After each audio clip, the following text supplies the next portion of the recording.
The paper was torn from the back of a shopping receipt, the faded outline of soft drink bottles and barbecue chips still visible along the edge beneath a suspiciously circular water stain. He wrote in bright blue ink, the letters large and uneven, with the kind of confidence only possessed by teenage boys moments before disaster. The folds were rushed and slightly crushed, the aeroplane shaped while sitting on a park bench, trying very hard not to laugh at his own memories. I accidentally turned the town fountain into a giant foam monster when I was 17. And technically, it was supposed to be just a little bit. That's how all terrible ideas begin. There were 4 of us hanging around the shopping center after dark with absolutely no supervision and exactly the level of intelligence you'd expect from teenage boys who had recently discovered boredom. Somebody mentioned that dish soap makes fountains foam. Somebody else said, "Imagine how funny that would be." And unfortunately, my brain interpreted that sentence as a call to action instead of a warning from God.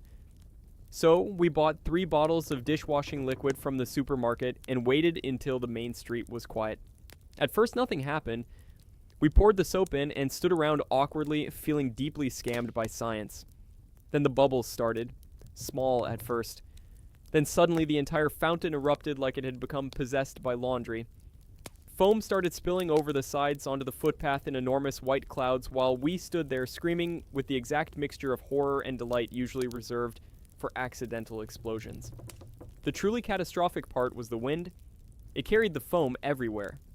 Cars driving past got hit with drifting soap bubbles like the world's least threatening apocalypse. One old man walking his dog actually stopped dead, staring at the fountain slowly disappearing beneath mountains of foam. We ran immediately, not because we were responsible enough to feel guilty, because one of my mates panicked and yelled, "They'll check the security cameras," which instantly transformed us into fugitives.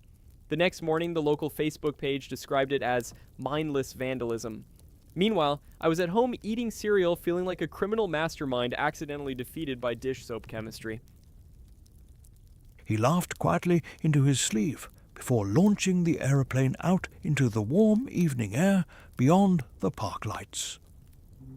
In the keeper's chamber, the folded receipt settled upon the desk and was opened in quiet amusement. As the final crease eased flat, a faint rush of bubbling foam spilled briefly across the cold stone floor before dissolving back into the chamber's patient stillness.